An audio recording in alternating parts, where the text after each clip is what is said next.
Welcome to Women in B2B Marketing, a show where CMOs, VPs of marketing, and all strong women leaders in B2B discuss their top tactics, strategies, and tips for building high-performing teams, leveraging trends, and ultimately rocking their marketing careers. Made by and for women, insightful for all. I'm your host and 15-year B2B marketer, Jane Sarah. Let's dive in. Welcome to Women in B2B Marketing. Today we have a very special guest, a good friend of mine and amazing B2B marketer, Sandra and VP of Corporate Marketing at Thrasio. Welcome, That's right. Sandra, to the show. Thank you. Super happy to be here. This is going to be fun. So I am the VP of Corporate Marketing at Thrasio. At Thrasio, the corporate marketing function oversees everything to do with the Thrasio parent brand. So Thrasio is a next-gen consumer goods company and what some people call an Amazon aggregator. So we acquire third-party endemic Amazon brands, and we stabilize them, optimize them, and then use our expertise to grow those brands' footprint on Amazon and beyond Amazon. Expanding product lines and reaching customers globally. The Thrasio parent brand is in the corporate marketing team's purview. So we touch everything to do with driving M&A pipeline for our M&A team, reputation management for the Thrasio parent brand, working to expand our B2B footprint with retailers, affiliates, influencers, and things of that nature. And then we have my counterparts on the marketing side that actually oversee the growth of our consumer brands on and beyond Amazon. Such an interesting model. It's funny, you said you have an M&A team, but I didn't even realize that. But when you first told me about the model at Thrasio, it made me think of M&A, right? Because it's so different because you're not driving, you are driving SQLs, which we can dive into more there, but you're not tracking revenue on your side of growing the pipeline because you're buying, you're purchasing, right? So you're getting a pipeline to pay instead of a pipeline to get paid. To sell to. Reverse. Yeah. It's interesting. Yeah. Yeah, it's really different. It's a unique in the sense that I don't have a traditional sort of sales counterpart. We do have sort of the BDR function, right? But that's to your point, to engage with sellers to see if they're interested in selling their brand to us. And then, we don't have ARR, recurring revenue. Those aren't sort of the metrics that we're focused on. We focus primarily on the acquired EBITDA. And we look at the EBITDA opportunity 12 months down the road for this brand. So how we sort of follow all the way the pipeline from marketing through M&A in terms of what can the brand grow to under our operations. We're still sort of mapping that. Obviously, this year has been an interesting challenge for e-commerce as some things have gone sideways and we've been dealing with, the sort of macro headwinds, but really being able to assess the value of an acquired brand based on how we can grow that once it's within our, under our management. Yeah. So interesting. But B2B, especially lately, and you mentioned this to me when we were talking previously, and I'm seeing it. I don't know if I'm seeing it more since you pointed it out to me, but all of the B2B content I see out there is truly SaaS focused. Great for me. I'm currently in SaaS, but there's a whole nother world of B2B marketing that is very service-based or other. So That's been a large portion of your background is the service side. Can you kind of dive into the different sides of B2B that you've seen from a marketing perspective? Yeah, it's interesting. So started my career in a PR agency working for technology companies. They were high tech, long deal cycle sort of investments, and then went into an education field where we were driving leads to colleges and universities for their sort of student pipeline for for-profit education. And then went on to a consulting role where, again, I was sort of working with a bunch of different organizations. One was back in the day, it was the Daily Deals thing was like super huge. And it was a B2B daily deals company. Again, not technology, not SaaS. And then went on to the agency world where we were driving pipeline for our biz dev team, which is where you and I met. And then now here at Thrasio, driving M&A pipeline to acquire these brands. So there hasn't been a whole lot of tech in my or SaaS in my background. And yet when you think about the best practices and the sort of thought leadership that's out there, it is very specifically tailored towards SaaS marketers. And it's just different. It requires people like myself and others that are sort of following this other path to interpret all the best practices, right? Like I said, we don't have ARR. We have a different version of LTV based on how the organization can grow organic, growth on the other side of the acquisition. So, so it's just very interesting, the need to interpret pipeline in a different way, right? We don't have, freemium model. We don't have sort of all those different things that we take for granted. Right. So everything is up for interpretation for this and it makes it both fun and interesting, right? There's not one sort of de facto thought leader that sort of speaks my language. But it's fun to sort of take these concepts and these foundations and apply them to something that's very different, just to see what can sort of translate. But there's definitely, I think there's a bit of a need for more of that, a more holistic B2B view of what marketing can do to drive and grow business. And it doesn't all require the kind of pipeline that SaaS organizations are thinking about. Yeah, definitely opportunities to be more creative there and create sort of your own paths, which reminds me too with Thrasio. Do you feel, I know this is one of those terms, all these terms in marketing come in really, really hot and then you kind of get sick of them, but category creation, do you feel that Thrasio was involved in category creation? Because you guys were really the first. Now there's a few competitors that have come out there, but when you first came in, I mean, it was hard to wrap my head around what Thrasio did because it was so new, which sort of is the signal that it's a category creator, right? Right. Yeah, that's exactly right. I mean, we had to educate the market. So there were organizations before Thrasio that embarked on a similar path. They did not succeed with the model. So that's sort of where Thrasio comes in. We, we sort of claim the first because we're the first to sort of get to certain milestones and growth. And so, it was certainly an interesting path. And I think the nature of category creation was the team started to carve into that before I joined, probably not even realizing. I do think there were some interesting things that we sort of joke that our founders educated the investor set from their desks, right? It was sort of during the beginning of COVID where we really started to get our traction. And the investors had to be really educated on what this model would be. And that sort of paved the way for our competitor set to do the same and to start to capture some of the capital in the market. And then from there, it was having to educate sellers on the fact that they could even just sell their business, right? If you think about, you get to a certain growth point on Amazon where you are capital constrained because you need to put too much into it in order to continue to grow your brand, or you want to embark on expansion opportunities that you just don't have the capacity for if you're a one person shop or you share the brand operations with 2 or 3 people. It's just too much. And a lot of people would come to us, saying that I've just grown it to the degree that I can't take it any further. Where do I go? But I know you have resources. Yeah, exactly. You have the resources to take it further. And I want to see my baby grow. And so it was, so the interesting thing was that our team would really get, on events and, on podcasts and webinars, just evangelizing the notion that you could sell your business. So many people didn't know that. So many people just give up on their Amazon brand if it became too much, or if they weren't getting the traction that they thought. And now they have this option. And we're seeing more and more that there's other sort of players in the space too. It's not just aggregators. There's other sort of private businesses that will buy these brands. There are large brands that are interested in this sort of area. So yeah, it's definitely created a whole new category and opportunity. Yep. So more indirect competitors have popped up too. Interesting. Sort of. Yeah. I mean, or other stores even, it seems, that are kind of buying up some more M&A model, but from a store. Yeah. Model.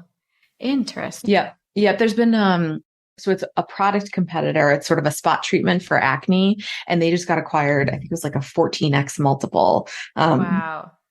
There's a lot of, so there was a lot of press around it and a lot of visibility, and it, piqued our interest too, because we wanted to see sort of how these brands could grow, not just by being aggregated through our model, but to other sort of private buyers, which is really interesting. Very cool. And in your unique space, so again, not SaaS as we often think of with B2B, what has been or is currently the biggest pipeline driver for you? Different kind of pipeline, but what's bringing in, still it's about leads at the end of the day for most people, or correct me if I'm not, and it's not about that, but what's been working or the best channel for you? Has it been events or content, or what do you think is the shining star? Yeah, I think that we have a bunch of irons in the fire, and there's a couple things that have really, we've seen value from. One is obviously the sort of a broker-led relationship. There's a lot of brokers for these types of businesses. And so we have really solid partnerships with brokers in the space to either give us a first or early look at some of these deals that come in. We also have seen a lot of success with PR and podcasting. Like I said, when we first, started the business, there's a lot of opportunity to just educate people on the fact that they could sell their business. It wasn't just about Thrasio, sell it to us. It was the fact that you even could, and this existed, and this was an option. And so using in the seller community, they're very big on podcasts and multimedia. And there's a lot of YouTube channels with experts sort of sharing their expertise on how to grow Amazon brands. And this started to take hold within those sort of influential circles. And that gave us a platform to sort of talk about this. And so those sort of, even though some of these podcasts have been out there 2-3 years, that's continued to be a source of sort of shined a light on Thrasio as the leader in the space.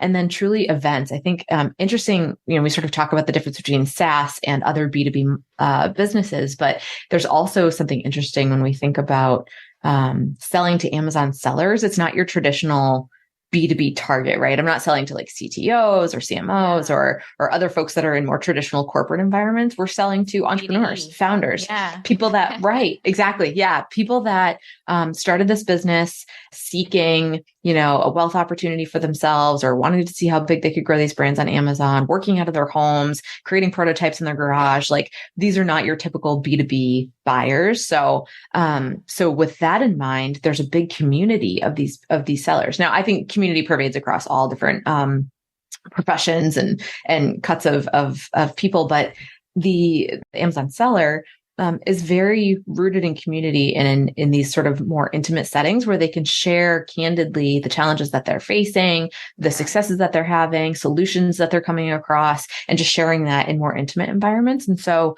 I think like events has been a huge opportunity, a huge pipeline driver, not just pipeline driver, but also reputation driver. That allows us to sort of show up as a peer versus a vendor. That's huge to me. And I actually think more, we talk about more and more businesses need to take that approach to sort of stand out. And I think that it's an easy line to cross. But I think, that's one thing that we've found to be really successful is to show up to these events and just say candidly, like, this is how we're running these brands. This is what's working. This is what's not.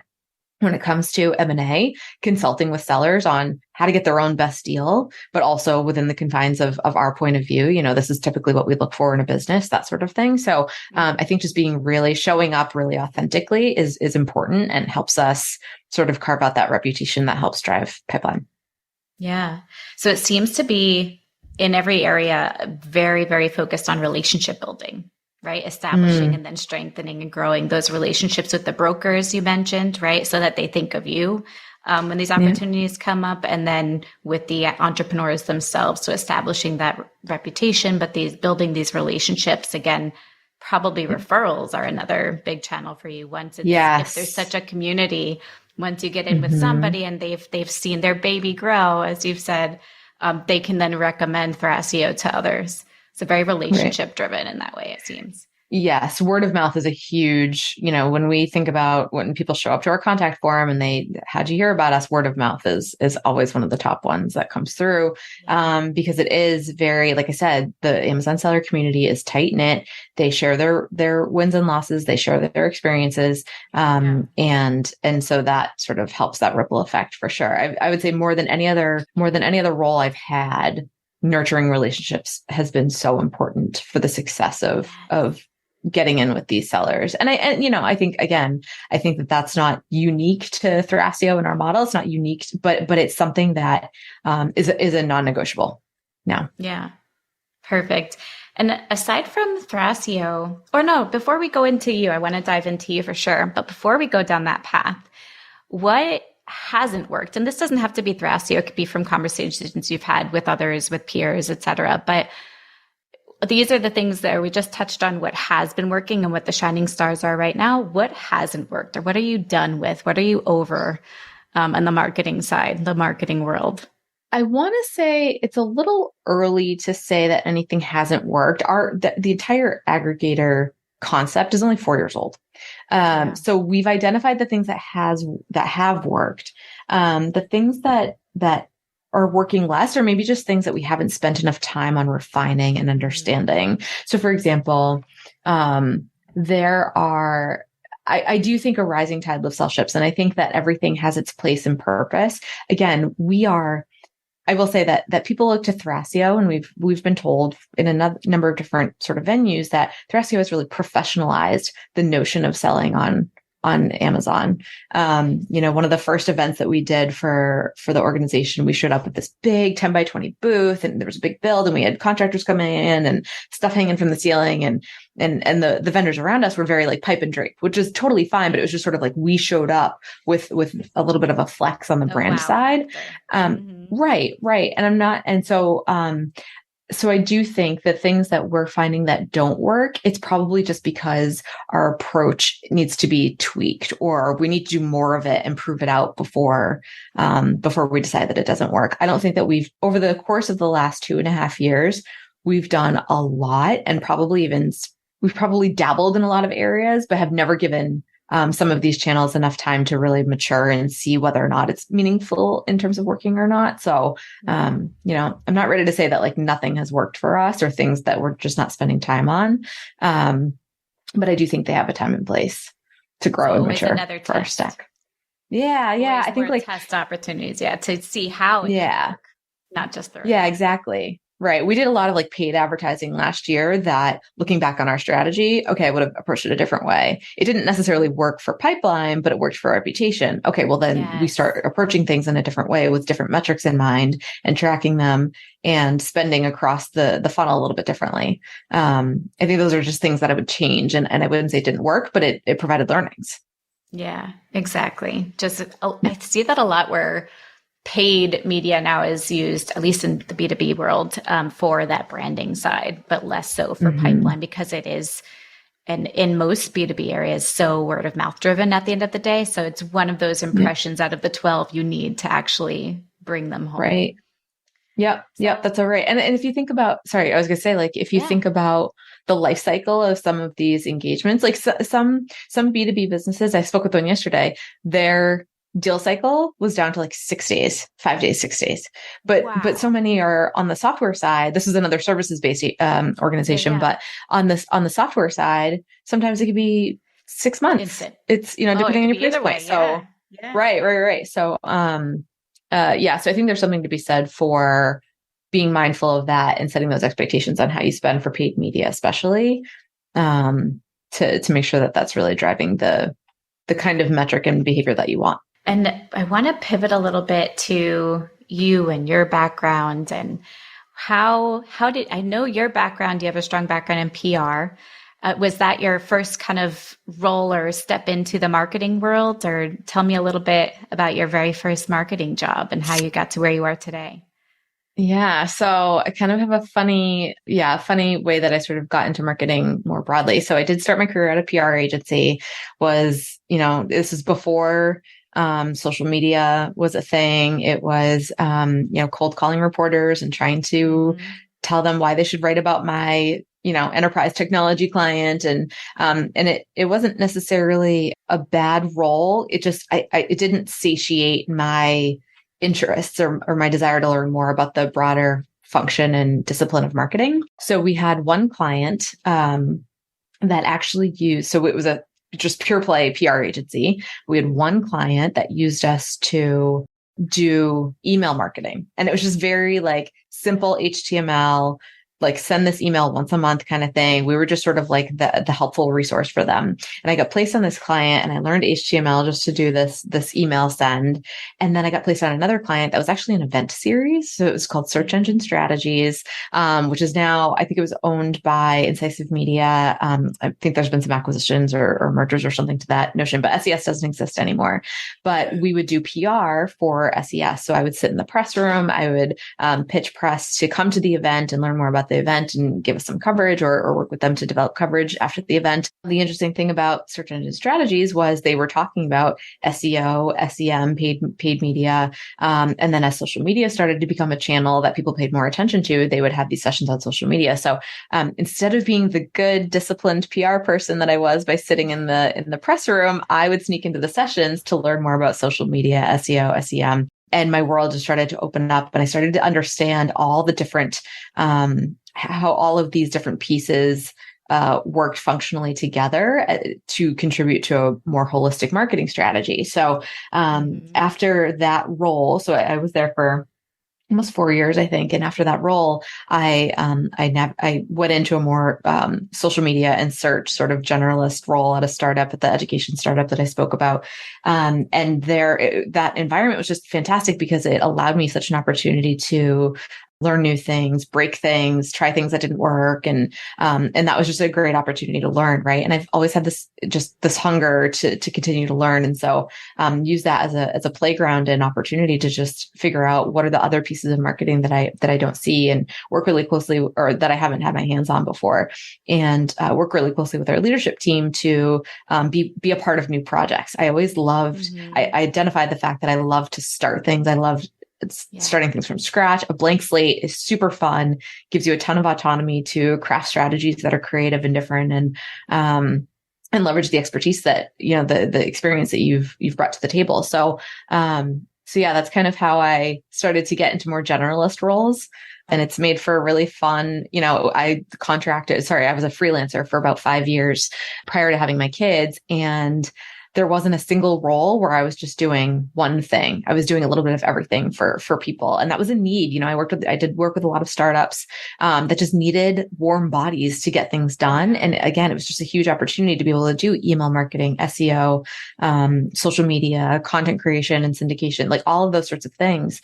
And I just think that really set me up and gave me the foundation to see how all of these different things worked well together, so that I could sort of play at a strategic level and build from there. Yeah, amazing. And I love that you're one of the few people I've worked with, and Sandra and I have worked together in the past, and that's how we became besties. But I've seen firsthand just the start or the foundation from PR, from that world coming into marketing is so helpful. And it's just it brings such a good perspective and just solid writing chops, which is hard in marketing because oftentimes people come from the ad side nowadays, right? And it's, again, amazing aspects come from that too. But it's great to have that storytelling capability and knowing how to network and get those relationships that you need to get that attention from PR. So it's a good path that you've taken from PR into marketing. Yeah. And I do think PR has played so many different roles for people too. We used to work with someone that, when there was a PR placement, we needed to insist that there was a link back, right? Because that helps drive SEO and targeted traffic back. Now publications have their own policies around whether or not they'll link to a certain business. You can always ask, but doesn't necessarily mean it's going to happen. But so it's very intertwined. And to your point, I think PR shows up in a lot of ways. For example, events. I mean, PR is a huge piece of, okay, how do we decide what to speak on? If we have a stage opportunity, if we have a speaking opportunity, what's the right way to weave in the messaging that we want to bring to the market, the things that are important, what sort of products or services are we going to market with soon that we want to start to evangelize and sort of speak to that expertise. And so I do think PR has really weaved its way throughout all these other different functions within marketing. And certainly like the messaging and positioning, I think Thrasio has been maybe one of the biggest opportunities that I've had to really see how important it is to be very specific in how you're showing up and articulating your differentiators in the market. Amazing. And in your 15, 20 years of experience in the world of B2B marketing, what have you seen change? What's something that comes to mind that's changed? I mean, things change every day in our space, but what's changed for good or bad that you've seen over the last couple of decades? It's crazy that we can say that now, by the way. It really is. I think, this is going to kind of sound like a cop-out answer, but the only, oh God, what's that phrase? Like the only thing that stays the same, the constant? Yes, the only change, the only constant is change. That's not any different than it was 20 years ago. I think that's why, it was such an opportunity early in my career to just keep learning, because here's the thing, marketing, there's never like a solid playbook period at the end of a sentence. That's how you do it. It's constantly evolving. There's always new channels. TikTok was not a thing 3 years ago. There's always new ways to use old channels.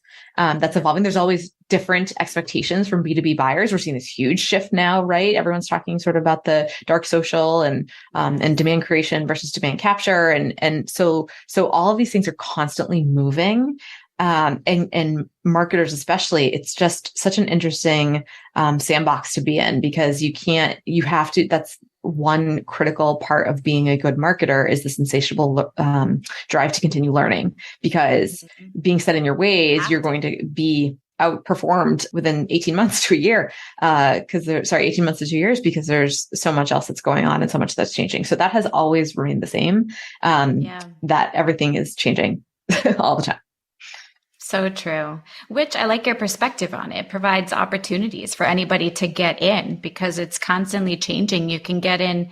I see so many people that are evangelists in the dark social world right now, right? And they might not have a decade or so marketing experience, but they're experts in this dark social. So it's a great in. Right. And then next year, it's going to be something different. In 5 years, it's going to be something different. Do you have any predictions, or what do you think is going to change other than continuous change for sure? Right. Do you see anything that you think that, or you expect to happen or become a bigger aspect in the world of marketing, B2B specifically, in the next 5, 10, 20 years, whatever? So I hope I'm right on this. I think Gen Z is going to materially change the way that we interact with our buyers and our B2B buyers, our targets, because there's an expectation now of polish and perfection and metrics driven ROI. Don't get me wrong. I don't think that metrics driven ROI will go away, but I think the appetite to be in the weeds and measure everything will be matured out of the profession. I think we will understand that there needs to be this notion of what's working. Let's continue to focus on what's working, but you don't need to over measure every single channel to try to fine tune every single piece. I think, the Gen Z, as they sort of come into this more adult professional chapter of their lives, they are the kids in front of the camera, right? They're the people that are posting things with unwashed hair, and they're the creators, but they're also they're not waiting for things to be perfect to put themselves out there. And I think that's going to teach our generation of marketers to just push it forward and see what happens, and push something out there that's not perfect. And I think that will be welcome. I love B2B creative that is based on memes, that is based on current events, that's based on people sitting in Zooms, just sort of talking like we are right now. That's perfectly fine to get your message across. And you don't need these hyper polished, expensive assets, to really build loyalty. And frankly, I think that it sort of, Gen Z will poke a hole in that. It's not going to be so easy to build trust with them when you're just showing your best foot forward. You sort of have to show all the sort of warts and wrinkles, in order to really show your authentic, sort of brand to them. So I think that's, that goes in terms of how you respond to crisis, how you respond to current events, all those sorts of things are becoming more critical and more part of how a brand shows up. And you sort of can't hide behind the polish anymore. I love that. Just being genuine. It's funny, a big word of the year for me this year at Justuno and in my personal life has been iteration, right? So it's all about get something out there and then make it better, make it better, but at least it's out there and you're working on it. And Sandra, you're going to laugh for me telling this story, but back when Sandra and I worked together, we both had this perfectionist block where we wanted everything to be perfect. And so it would end up getting a little delayed because we wanted to put our best foot forward.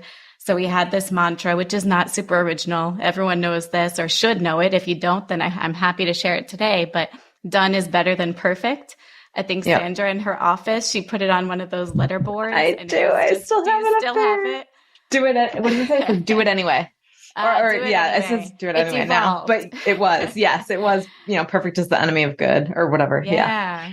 And just so I love that prediction. Just it's so true. Things are better when they're raw. People relate to it more. It's out there. Some Right. mistakes, I'm still a grammar queen, but some mistakes are okay to have. And hey, it makes things sticky and memorable. So Right. get it out there and then you can keep adjusting and growing from there. And people will love to be with you on the journey. I love that. Right.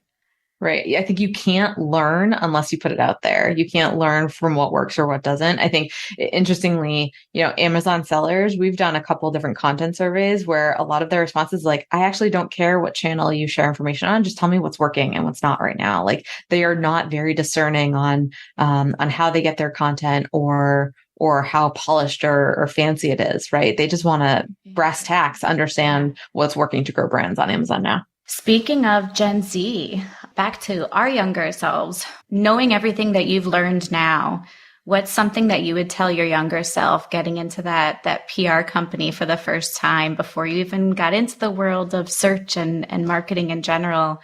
What would you tell yourself if you could speak to her now? Speak up in meetings and ask the questions, even ask the stupid questions, because that is something that I've struggled with through my career. I feel like I'm very aware of it now and continue to chip away at the sort of these limiting beliefs about myself in terms of how leaders show up. I think it's been ingrained, especially in our generation of women, that a leader knows all the answers and needs to have all the answers. And that's so wrong. That's so wrong. And so, don't be afraid to ask the questions to get clarity, to make sure that there's some understanding of what's happening. Be insatiably curious, instead of silent. I think that I learned that lesson, later than I wish I should have. I feel like I, could have added greater value in places in my career if I had asked the questions and been more curious sort of outwardly versus feeling scared that I would, look foolish in a meeting or someone would expect me to already have that answer, things of that nature.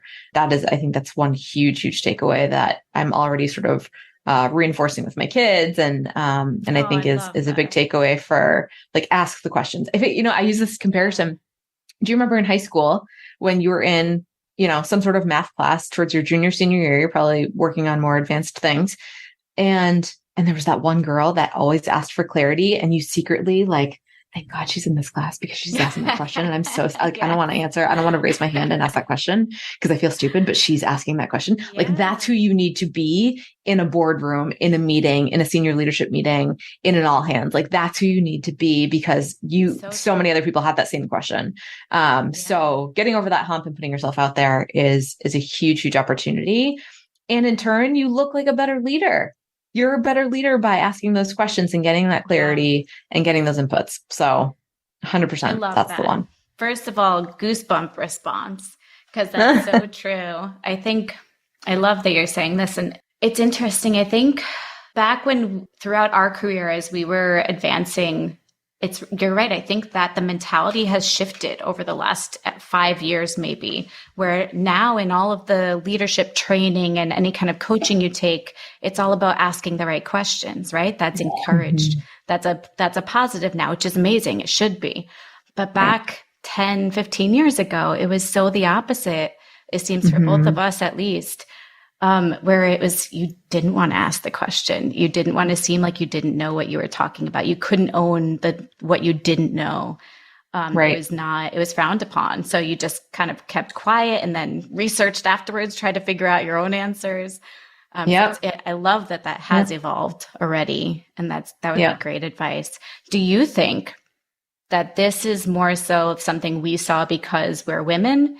Or do you think this is across the board, like generational thing that has evolved? It's a good question. And I don't know. I think as women, we face so many other challenges that we can easily put it in that bucket and use that as an opportunity to say yet another example of how women have it differently than men in the boardroom or in a professional setting. But I definitely think generationally too, that's probably something that's a little bit more accurate. I think that there's something along the lines of, we think about our parents, probably came from more generations that weren't as comfortable talking about emotions, weren't as comfortable as showing love outwardly, those sorts of things. And we got to break that cycle. And so I do think part of what we saw from our parents was having all the answers, right? Sort of top down from the way that they conducted business and just their role within families growing up too. And so I think there's a little bit more, we're much more eyes wide open in terms of, respectful parenting approaches that influences how we work with our teams. And I think, obviously I'm just speaking towards us because we're parents. I think this applies even to people that don't have families of their own, but I think, there's definitely something to be said for Gen Z is a lot more fearless than we are. And so it will be an interesting balance to see how they really come into their own in a professional setting. Yeah. You're also making me think back when I first started my career, generationally speaking, right? My parents, I had my first job out of college after internships and whatnot. And I was there for maybe 4 years. Great company, love them to this day. But I knew that I needed to be elsewhere and I needed growth. I was still super young. I was working not in the city. Back when I was in New York, I was in a suburb. I just needed growth and networking. I needed the next step. But I spoke to my parents about this, back when you're 21, you go to them for advice, maybe. And they were like, don't leave. You have it so good there. You have to stay. So everything, you're bringing back memories of that conservative, cautious mindset, right? So hearing this probably was related to that. You can't speak up. You can't ask questions. You have to stay where you are. So true. Security. Security. Yeah. And I remember then I spoke with my sister, thank God. And she's like, Jane, you need to leave. You need to grow. Right. It's okay. Worst case scenario, it doesn't work out. You get another job. They're all stepping stones. Right. All very thankful for an older, wise sister. But yeah, and it was a great trajectory for my career. But it's just interesting how that mindset sort of was in us. And thankfully, because of our progression and then our kids and the next generations, they just won't have that perhaps. But yeah, interesting to see the progression. Yeah, you're right. And I actually think my husband and I were talking about this last night about people of our generation don't stay at organizations for 10, 20 years anymore. It's rare, right? Doesn't mean it doesn't happen, but I definitely think that there's a lot more acceptance of people, having these cycles of just a couple of years and they go on to the next thing, or even just a year and a half and go on to the next thing. And I actually think that COVID probably accelerated that even more, that more broader acceptance of that, because people aren't waiting anymore to find they're not waiting it out to see like, all right, I'm going to tough it out and see what happens. And no, they're going on to the next thing. Now, obviously the job market is obviously sort of a factor there, but I do think there's been a more broader acceptance of gaps in your resume where no one's really blinking an eye at 6 month or 1 year space in your resume anymore, because who knows what you were going through when COVID first started or the peak of it. And so there's like this wider acceptance that you don't even have to sort of poke holes in that. Yeah. And then just this notion of like people job hopping a little bit more frequently than at like a 4 or 5 year mark. Just because we deserve to find the careers that are fulfilling to us, and people aren't going to wait around to see, for very long to try to find those important pieces. I love that. And also I'm seeing, you and I were just talking about this prior to starting the recording, but people are taking sabbaticals now.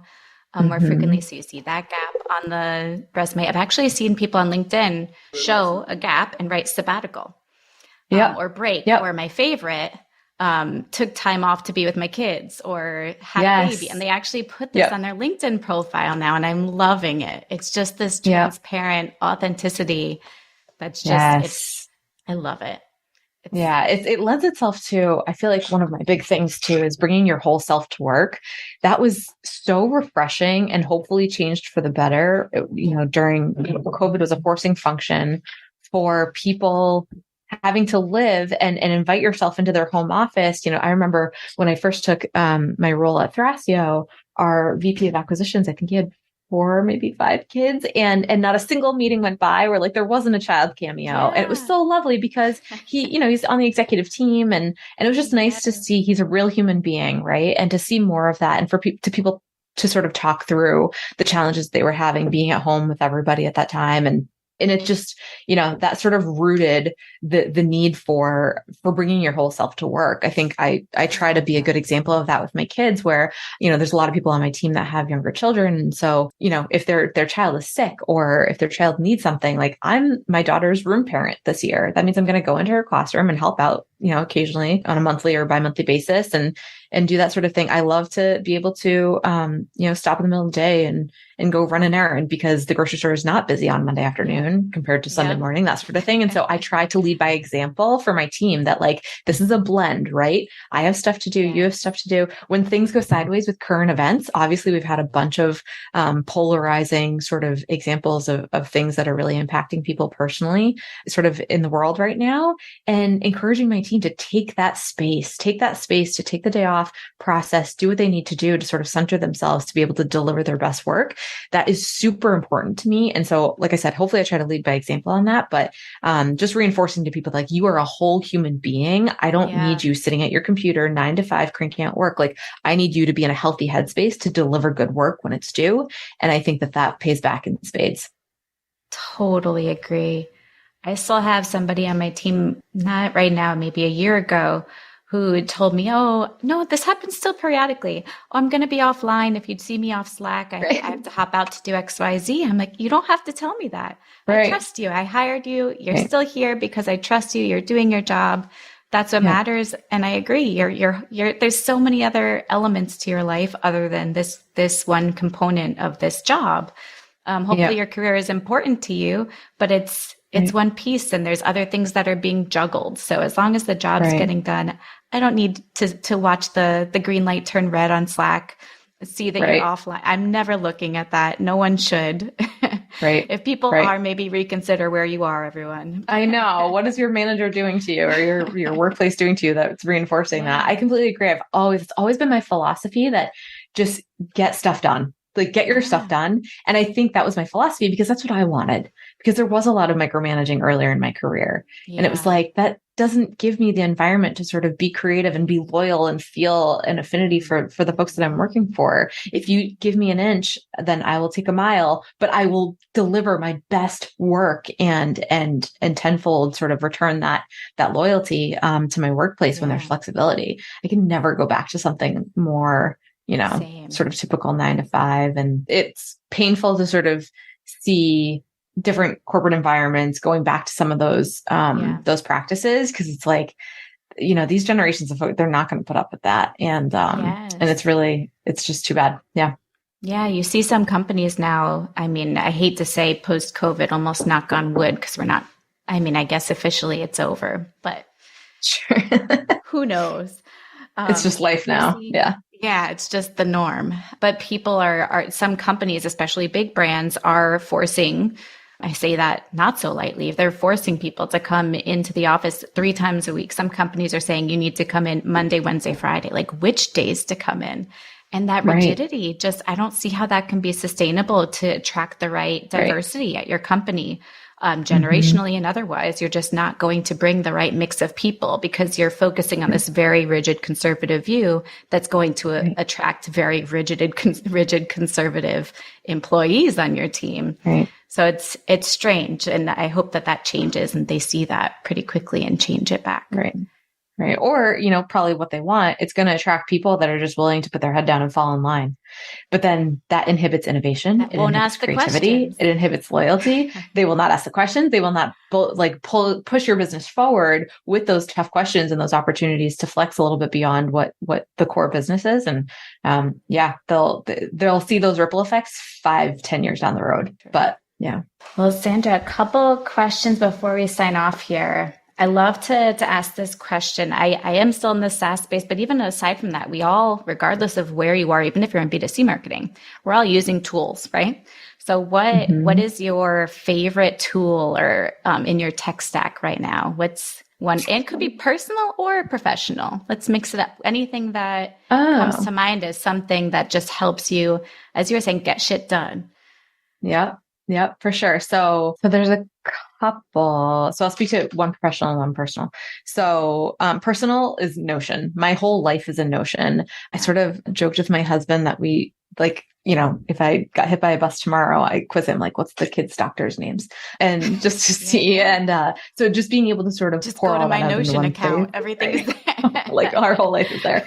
But it also just helps me, for example, it helps me sort of, I do a lot of professional development work. I invest a lot in myself in terms of like getting mentorship or guidance and things of that nature, and mentorship with a lot of communities, which you and I have talked about, and how valuable that is, especially at this point in our careers. And just being able to organize those learnings to sort of reflect, Notion is a fantastic tool, super flexible and creative in how you can use it. And so, and it's really fun. There's a lot of templates there that to sort of kick you off in the right direction, which is great. Professionally, so we use sort of your very typical HubSpot to Salesforce tech stack. We don't have a lot of fluff because the nature of our business is pretty straightforward, in what we need, but we do invest in a tool called Memo. And Memo is a PR measurement tool that identifies the actual impressions that a PR hit gets in any given sort of, magazine or newspaper, more traditional media. So that way, the interesting thing, finally. right? Well, it's accountable measurement. It doesn't tell you sort of where those people came from necessarily, or doesn't tell you where they navigate off to, but it can identify how many people saw a given article. And for us, for Thrasio, I mean, we have been, had a lot of opportunity to gain press through a lot of our funding announcements and sort of our footprint and position in the market. And it's really interesting to see like an article that you think is just a slam dunk, perfect on message, but then you see that only a handful of people saw it. Or on the opposite side where, there's an article that you didn't think it was going to fly under the radar and it has 100,000 views. So things that it just gives you more context for how people are interacting with your message. And it's just fantastic. I do think they work with more enterprise organizations. But it's a great tool. And that's one that's always going to be in my tech stack. Very cool. Thank you for sharing both of these. I hadn't heard of them.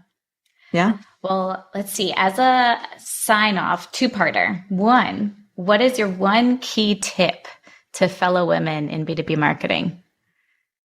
You've given us a lot already today, so it can be a repeat, but what's one tip you'd give to just women in B2B marketing? One key tip for women in B2B marketing, I do think it goes back to my answer of asking questions. Don't be afraid to ask questions for clarity or for poking holes, and connect the dots publicly. Share with people what you were thinking and why you're leading to that question. I think it just raises a lot of opportunity for you to show up in a bigger way. I also just think take up space, be yourself and take up space. And I think that asking questions is one way to do that, but also just being really clear on what your values are. I think that there's more women of a younger generation that need to see that from us. And so I think we have a bit of a responsibility to start to play the game a little bit differently in business. And I think being a full, whole person with empathy and drive is a combination that, I don't think that we have a whole lot of people to look towards to that end. And so I would like to see that being a lot more commonplace in the business world. I love that. And another goosebumps response. Take up space. That might be my new mantra that I write on the mirror in the bathroom. I love it. Mm-hmm. And I did not write down the question from our first guest. So I am going to circle back with you on this and add it to the show notes. But what I'm starting to do is adding a question from you for the next guest. So what question would you like to add for the next guest on women in B2B marketing?